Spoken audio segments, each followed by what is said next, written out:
Welcome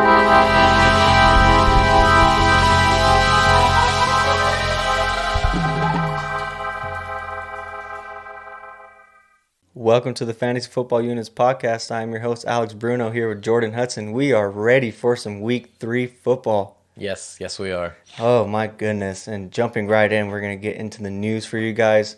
We have Tevin Coleman has now been placed on the injured reserve. He wasn't doing anything before he got placed on the injured reserve, so it doesn't really bother me that much. If anything, I'm just like going after Jerick McKinnon for the next couple weeks till Mostert comes back. Right. How are you feeling about Sammy Watkins being in concussion protocol? It is what it is. Right. I mean, honestly, Mahomes hasn't really been targeting any one receiver that much this year. Mm-hmm. I mean, he hasn't had a favorite. We haven't seen who his favorite is, at least, so it doesn't really bother me, and I don't think I own him in any league, so. Fair enough. We have Cam Akers out for Sunday with a rib injury. Congratulations to all you people that got Henderson with your 13th, 14th round pick or picked him up off waivers the first week. Right, he's going to be looking real good this week for sure. We have the unfortunate news of Devontae Adams is now doubtful for Sunday against the Saints. Yeah, I mean, that doesn't leave Rodgers with a lot of targets, but if Jones is averaging 9 yards a carry on this team, which I don't think he can average 9 yards a carry against the Saints, but I mean, with Jones playing like he is, Jamal Williams is playing real good. I mean, that whole running back committee could win him the game, and just Rodgers has to throw the ball 15, 20 times just to keep it a little bit balanced. Right, and if they do decide to throw a lot more than that, it looks good for those that picked up Lazard or Valdez-Scantling off the waivers. Yeah, I would, if I had both of them or I had the opportunity or the choice, I would pick Lazard. I just don't trust MVS enough like that. Right. Honestly, I wouldn't mind. I don't know if I would stream Jay Sternberger this week, but if you're in like a super deep, like 16, 18 team league and you don't have a tight end, I mean, I'd give him a shot. Yeah, he'll probably get up to 5 targets. I've seen he's a good Rodgers have those weird games where just he connects with one player in practice and that practice leads over to the game and they're doing warm-ups and he's like, all right, this is the guy that's going to get 9 targets. And I mean, I don't think that'll be Jay Sternberger, but there is a world that it happens in. Right, and we'll, obviously, like you said, Aaron Jones will be the main beneficiary from that. Oh, definitely. I mean, most of the time your targets go to the running back and the tight ends first, and when you're missing somebody who demands like at least 12 targets a game, like bare minimum, that's a lot of targets to give out. So we could see Aaron Jones get 10 targets this week, Jamal Williams get 8 targets, and the other 2 go to the tight ends. Right. All right, moving on. Julio Jones is now a game-time decision on whether or not he will play this Sunday. Well, he's the number 2 receiver in Atlanta now, so I don't think it really matters. That's no, fair. I mean, it really does matter because a lot of you people either got Julio at the very, very end of your first or, somewhere between the beginning, middle of your second. But almost everybody in your league has at least 1 or 2 people that are injured, and almost everybody in your league has at least their first or second round pick that is injured. So right. Hopefully, everyone's injured. Yeah, hopefully you can go grab somebody off waivers to plug in there for a week or 2, or you have enough depth at the position that Julio's not really bothering you. Well, yeah, I would hope if you drafted Julio, you would know you would need some depth just based off, how less of touchdowns he's getting on that alone. So even if he got hurt, you would hopefully still have drafted some depth. Yeah, I mean, I've definitely went in leagues. Last year I grabbed Julio as my first pick and then just went running back heavy and didn't really have any depth, but it was in a standard league and the man still puts up 13, 14, 15, 1,600 yards a season, so the touchdowns don't matter as much. He still got me 18, 19 points a game. Right. And some good news for you guys out there. Kenny Golladay is looking to make his season debut this Sunday against Arizona. That's going to be exciting. I'm going to touch on that more. I don't want to give it away right now, but it's definitely going to be exciting. Right. Looking good for you Golladay owners out there. And if you didn't know, you've heard here, DJ Chark was out Thursday against the Miami Dolphins with a back/chest injury. Jaguars head coach Doug Marrone is optimistic for Chark's return in Week 4. Yeah, and honestly, it doesn't help being on that shortened work week, going from Sunday to Thursday. I mean, any type of injury, they usually get held out in that Thursday game because that just basically gives them 2 weeks of rest because now it's going to be 10 days till they play again. Right. Yeah. So don't be too worried about it. But since we are talking about the Jaguars Miami game, how'd you feel about that Thursday night matchup? It went differently than I expected. I really thought Minshew would go out there and throw some touchdowns. Same. But Minshew went 30 for 42 for 275 yards, no touchdowns and an interception. He did have 3 carries for 22 yards. This is only the third time in his career that he hasn't thrown a touchdown in a game. He had a couple chances to throw a touchdown. I remember seeing he overthrew a wide open touchdown opportunity to, I believe, Conley. Oh, And he overthrew him by like 10 yards. Conley was dropping a lot of passes, Yeah. too. Like, his receivers were not helping him out that much. The only person that was really helping him at all was Robinson. Or Cole.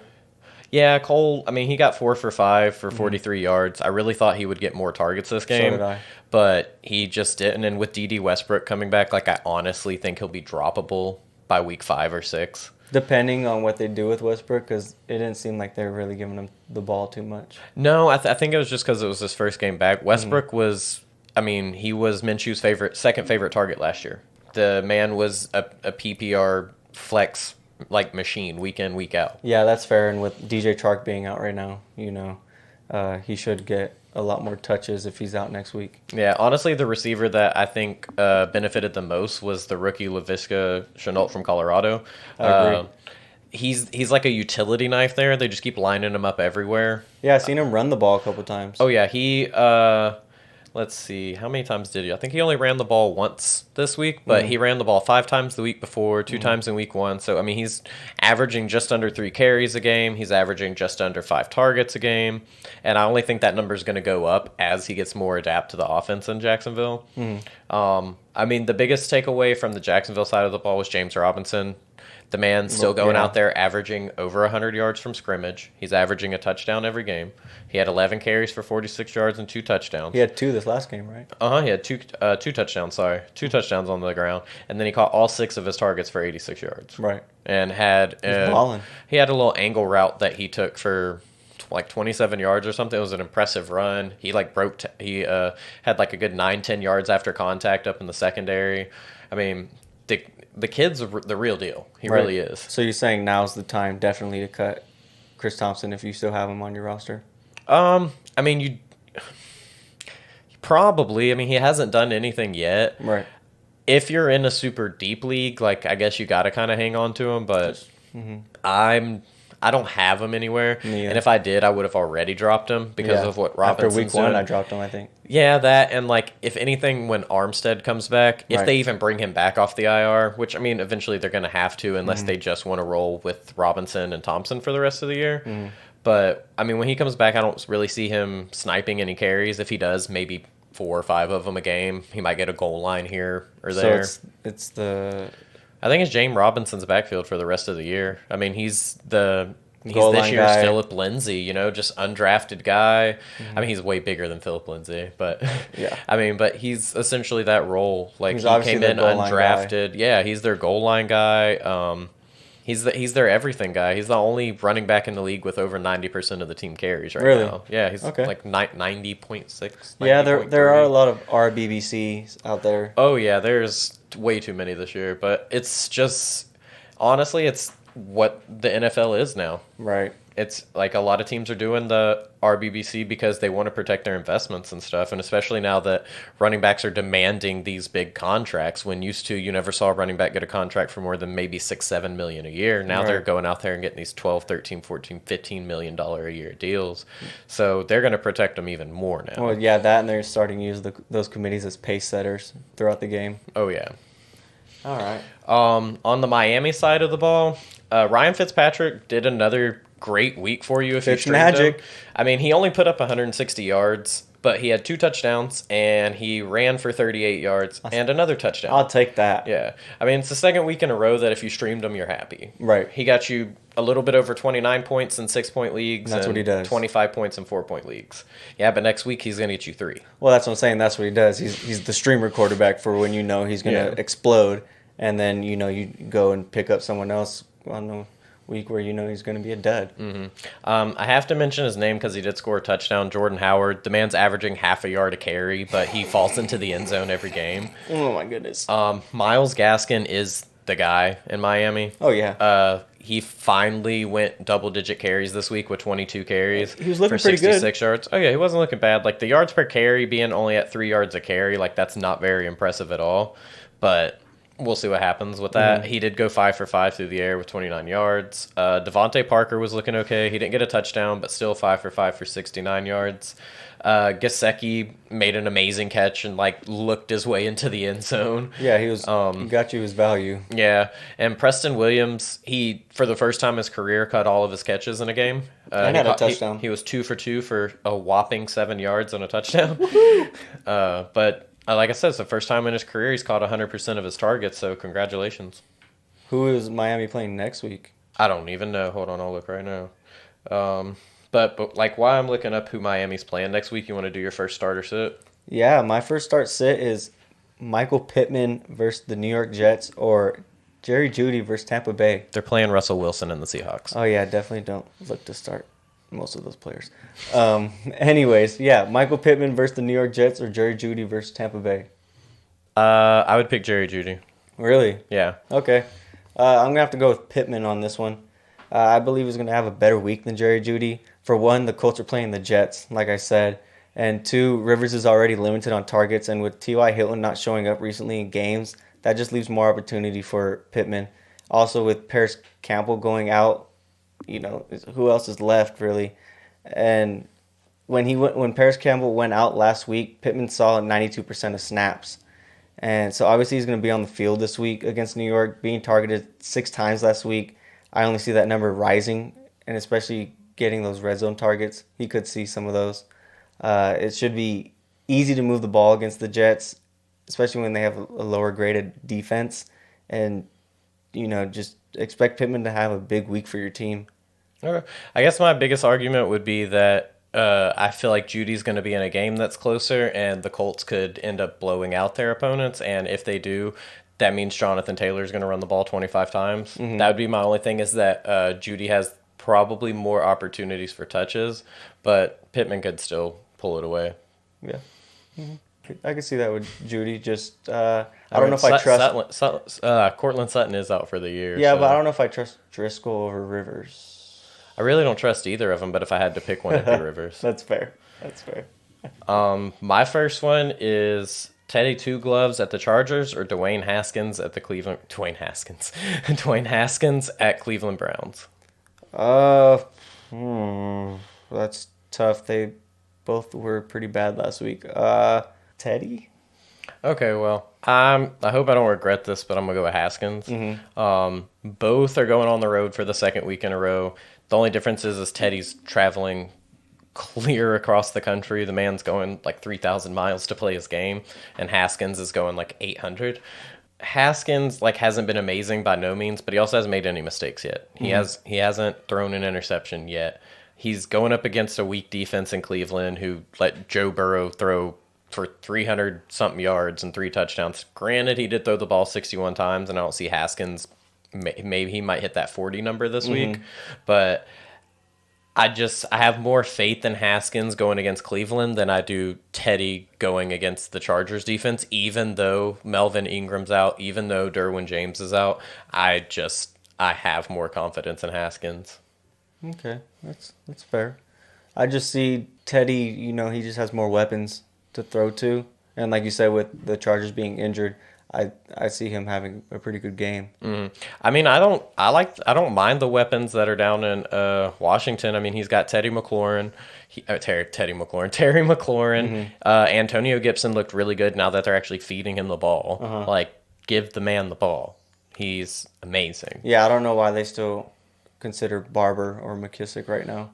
They don't really consider either of them anymore, in my opinion, after week 2. They shouldn't. Yeah, they shouldn't. They look like they're going to give Antonio Gibson the ball. And like Logan Thomas, he's not the worst tight end in the league. No, I mean, he's got weapons there. They're just definitely not as good as Teddy's, but I think with Teddy having to travel that far, I think the Chargers defense is just way better than the Cleveland defense. I just have more confidence rolling Haskin out in my starters because most likely if I'm starting Teddy or Dwayne, I'm streaming them. Right. And so if I'm picking a streaming quarterback this week, I'm probably picking Haskins. That's fair. With my next start sit, I have two running backs that are actually playing each other this week: Devin Singletary or Darrell Henderson. Actually, I don't know. You're just tell me what you got. I'm gonna have to go with Darrell Henderson. He's gonna get a lot more opportunity this week, especially with Cam Akers being ruled out, like we said before. And Malcolm Brown is coming back from an injury with his pinky, so it's gonna be kind of hard for him to run the ball or even hold the ball with that. I'm sure it's gonna be a lot of discomfort for him. Even last week, with having to share of the two backs, Henderson put up 81 yards on 12 carries and had a touchdown. He was also targeted 3 times. He caught 2 of them for 40 yards. So that's 20 yards a catch. I expect Henderson to be the lead back this week, obviously, with the injuries going on, and for him to get in the end zone. Although Singletary will be the only back with Zach Moss being out, I just don't see him getting it done for Buffalo, especially going against that Rams defensive line. And I just trust the Rams offensive line more than Buffalo. And Henderson also succeeded more than Singletary in the comparison of snap and carry shares that they received. Okay. I like it. So, I mean, I got no arguments there. Henderson has a lot of upside. So, Yeah, I mean, when if you had a crystal ball and you could predict who was going to be the number one RB in LA every week, like, you would be a fantasy god. Right. And, yeah, just under that McVay system, obviously you've seen how well it worked for Gurley. Mm-hmm. And Henderson, I think, I wouldn't say a lot better than Gurley. He has a lot more size than Gurley, so in the goal line he's going to be able to have a lot more success. Okay. My next one's David Montgomery at the Falcons or Mark Ingram at the Chiefs. Give me Monty. Okay, that's who I'm going with as well. They're both in a committee backfield, but Monty's been doing more with the opportunities. He's averaging 15 touches a game and over 100 yards from scrimmage. Nice. So, I mean, you do that, that's 8 yards every time he touches the ball, basically. With numbers like that, it's only a matter of time before he starts finding the end zone on a weekly, semi-weekly basis. Mm-hmm. Both games have super high scoring upside, but Monty checks more of the boxes for me this week. Mm-hmm. Just what he's been doing with the opportunity, the game script that's going to go. They could be down, so Monty's definitely got. I know Tariq's the receiving back there, but they were throwing the ball to Monty last week. Yeah, too. He scored off a receiving. Exactly. Yeah. So I don't see myself rolling out essentially he's the second running back, even though he's the first running back in the committee, because we all know Lamar Jackson's the first running back there in Baltimore. Mm-hmm. So that and a couple other things, just like I said, Monty checks more of the boxes for me this week than also Mark Ingram they does. throw Cohen out in the slot, so that just leaves more carries for Yeah, because it's really only like Robinson and Miller there. Right. So yeah, you're not going to throw it to or Jimmy Graham. Yeah. All right. My next start sit, I have Justin Herbert versus Carolina or Joe Burrow at Philly. I like the LA boy. Okay, yeah. I mean, even though Herbert looked good last week, I'm going to have to stick with Joe Burrow on this one. Going into a matchup against the Eagles defense, who absolutely got torched last week by the Rams, Burrow's going to be throwing the ball all over the place, much like Jared Goff did. And with the weapons in A.J. Green, Tyler Boyd, Sample, and Mixon, for Joe Burrow, I don't see any difficulty moving the ball down the field with his throwing and rushing ability. I honestly see Joe Burrow scoring a few touchdowns and having a big week. He could finish in the top 15, maybe top 10 as a very high ceiling. Yeah, I mean, I can see it happening. I like Herbert better. I like Herbert's weapons better, first off. Okay. I would much rather have Eckler as a rookie quarterback than Mixon as a rookie quarterback. Mm-hmm. I would much rather have the route running ability of Keenan Allen than I would what used to be physicality of A.J. Green. Yeah. I would much rather have Mike Williams' big body than, Tyler Boyd's a big body too, but yeah. Justin Herbert just does it a little bit better for me than. But it's Philly's defense. I know it's Philly's defense, but I mean the Chargers. Who are they playing? They're playing the Panthers' defense. That's not any better. Yeah, but Philly's defense is worse against the pass, and I mean, Jared Goff threw 3 touchdowns last week. Just to Tyler Higbee alone, he threw for 267 yards, and He doesn't throw nearly as much as Joe Burrow does. Who threw for 61 attempts last week.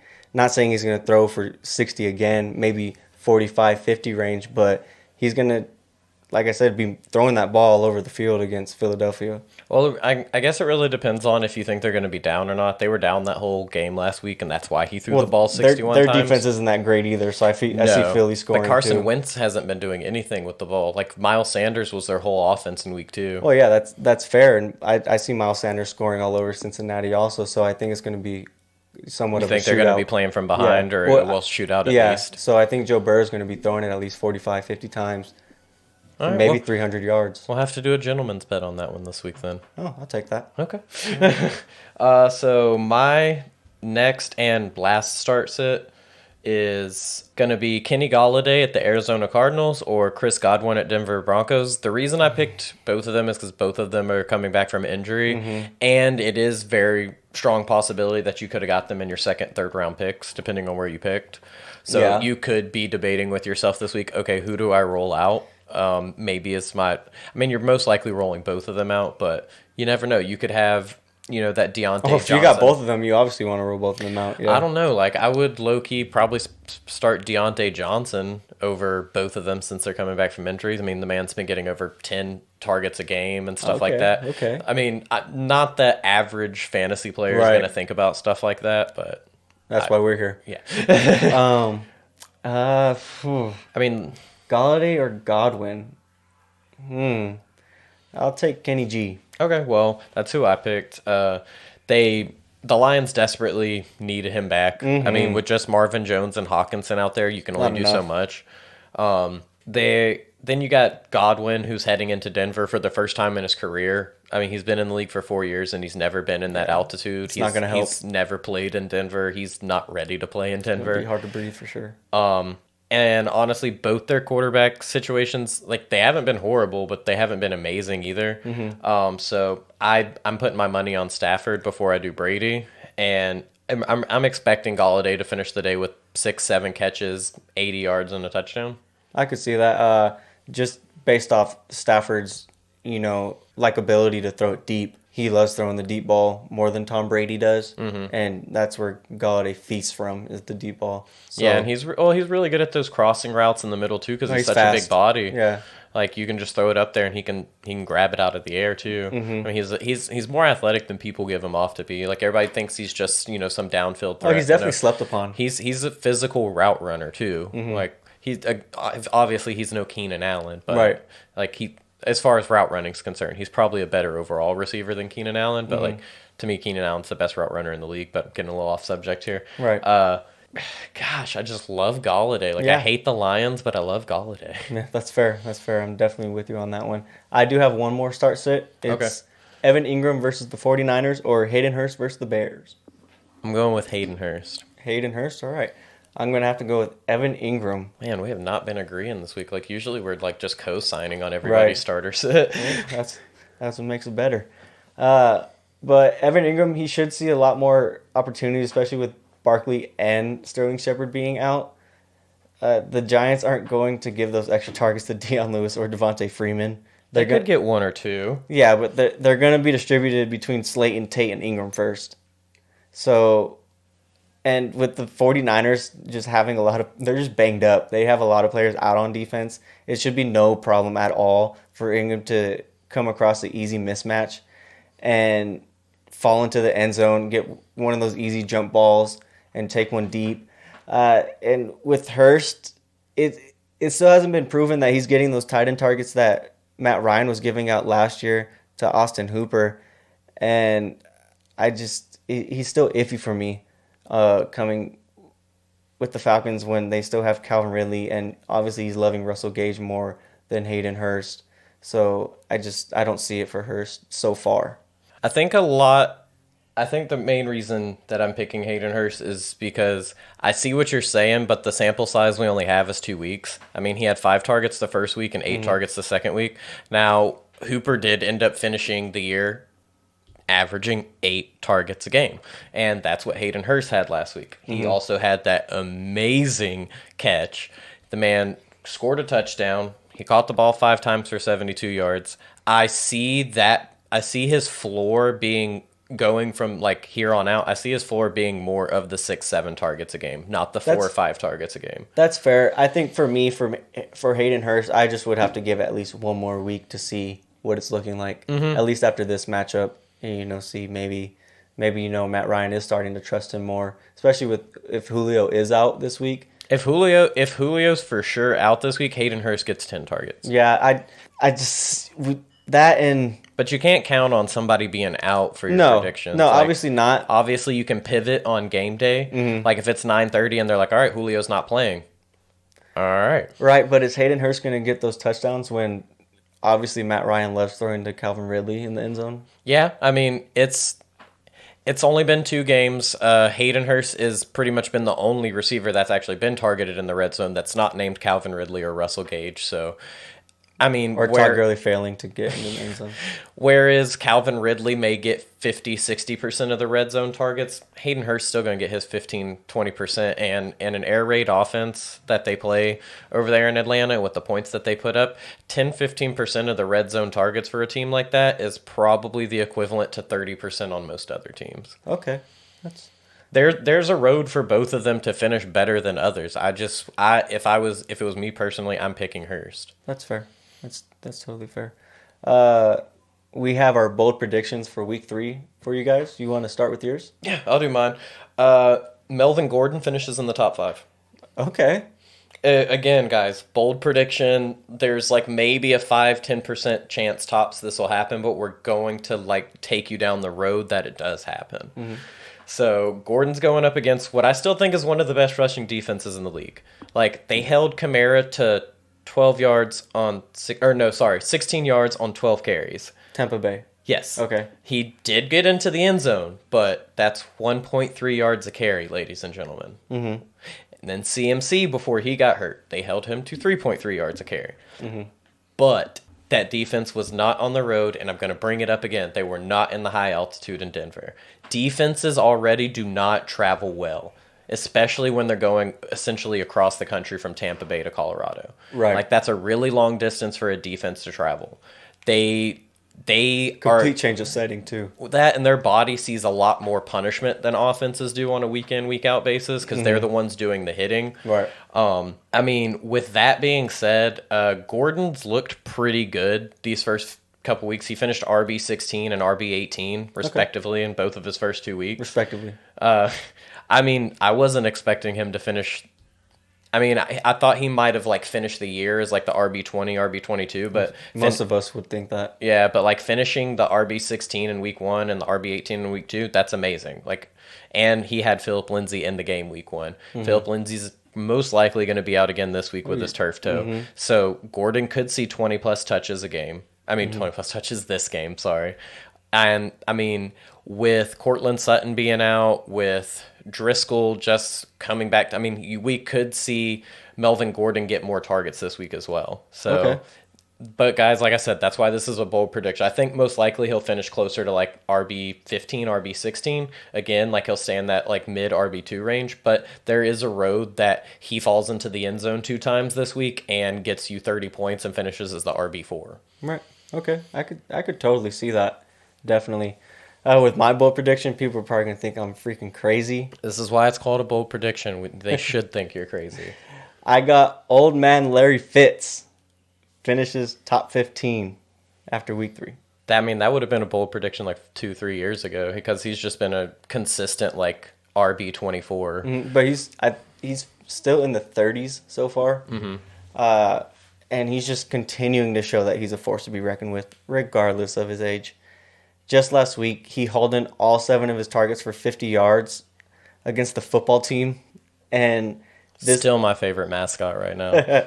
And with Christian Kirk now officially being ruled out for week 3, that just means more targets for Fitzgerald.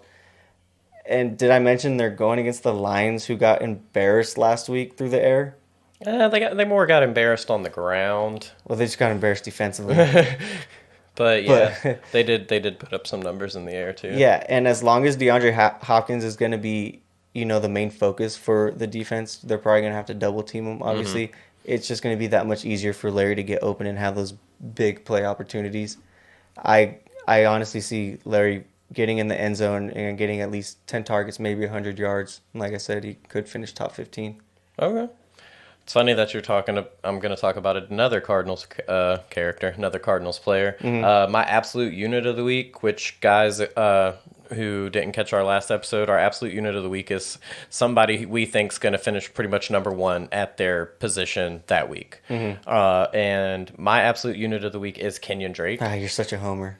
A homer? How am I a homer? He's an Alabama player. Oh my God! I was only thinking about Cardinals right there, which Alabama did win tonight, guys. Roll Tide.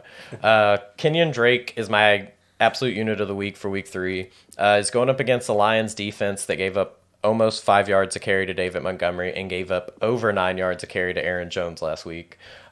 Drake's just going to feast. He's seeing 20 touches a game so far this season and is averaging around 4 yards a carry. I expect both of those numbers to go up this week. Like you just mentioned, Kirk is out, so I see Drake's only been getting 2 targets a game, but with Kirk being out, like those targets that don't go to Larry, like they're going to go to Drake first. Drake's going to end up with anywhere from 5 to 8 targets this game, and if he gets 5 targets and catches 4 of them, and his numbers just go up. I mean, I just don't see a road this week that he doesn't finish as at least the RB 3 or 4. I mean, and in DFS, I'm targeting him in DraftKings and FanDuel. He's only 6,000 on DraftKings and 6,500 on cheap. FanDuel. Oh yeah, he's really undervalued. Another person that's really undervalued, a little off subject, Miles Sanders. I mean, it's still 6,400 after he touched the ball over 30 times last I think week. people are still waiting to see if it'll actually repeat. I don't know what they're injury. waiting on. They never let him go over like 6,500 last year either. Like DK and FanDuel both are just like, yeah. I think it's the injury. Well, actually, no, on FanDuel he's like pretty fair priced on FanDuel. I think he's like 74 or 7,900. But yeah, that's my absolute unit of the week. Kenyon Drake, Arizona Cardinals, number 41. Number 41 in your hearts, number 1 on the stat sheet. Got to bring back. I feel like I've heard that in like high school movies or some stuff like that, or Something my like little that. league games. But I definitely see Kenyon Drake. He is due for a big play to happen. Yeah, I mean, hasn't been he too got impressive. He got drafted most likely as your RB2 if you like got somebody good in the first round. But for a lot of people, he was their RB1, Right. Because they grabbed a Devontae Adams, a Julio Jones, a Michael Thomas in the first round, Right. So, I mean, I see it paying off big this week. I see him. I guarantee you, he's probably. I can't guarantee you, but I can almost guarantee you that he's in the $1 million lineup this week on DK and FanDuel. Okay, well, for your sake, I hope he does it really well. Me too. I'd like to win a couple dollars. Who doesn't? For my absolute unit of the week, it is Jonnu Smith, Okay. Okay. tight end for the Tennessee Titans. Okay. And with So you think he'll finish as the number 1 tight end this week? definitely top 3. Okay. Definitely top 3. With another week of A.J. Brown being out, that leaves more targets open for Jonnu Smith to receive. Just last week, he recorded 84 yards on only 4 receptions with 2 touchdowns. Yes, he only got 5 targets, but who's to say that number doesn't go up this week with A.J. Brown being out and after what he did last week? Well, I mean, we know how athletic he is with his touches. He took a 75-yard rush out of the I formation last year, so. Right, and obviously with the low target share, he's going to produce no matter what. So imagine if he gets those 7 to 10 targets. Oh, yeah. And going against the Vikings this week, who their defense allowed tight end Mo Alley Cox last week to have 111 yards on only 5 receptions. So obviously Jonnu Smith is more of an athlete than Mo Alley Cox, so it should be no problem for it to produce that same type of performance against the Vikings. That, and I think this is a sneaky game to like bet the over on this week. I really think that Kirk Cousins is due for a bounce back game. I feel like you could see like Thielen, maybe Irv Smith Jr., Dalvin Cook's definitely going to eat this week. I really see this could be a game like 24-28, 30-21, something like that. Down to the wire. Definitely going over the over. Okay. If I'm betting it all this week, I'm hammering the over on that game. Okay, yeah, I can see that. But like I said, Jonnu Smith is just. I feel like he's actually going to have a really good week. He's going to. He's an athletic freak of nature. Yeah, and Tannehill should give him those opportunities. It's going to be either him or Corey Davis. So. And honestly, like I think Jonnu Smith is way more reliable than Corey Davis. Oh yeah, most definitely. And so, like, if he gets those 7 to 10 targets, he very well will have over 100 yards and could fall into the end zone. I mean, we more could than see once. we could see another. What was it? Who did that last week? Jordan Weed. No, freaking Tyler Higbee. You know, Okay, 5 yeah. catches and 3 touchdowns. You Right. could very well see something like that from Jonnu Smith this week. Oh yeah, especially against the Vikings, who have not been impressive on defense so far. No, not at all. Yeah. You have anything else? No, That's it. Not a thing. Yeah, that'll do it for us today, guys. Thanks for tuning in. Don't forget to leave us a review.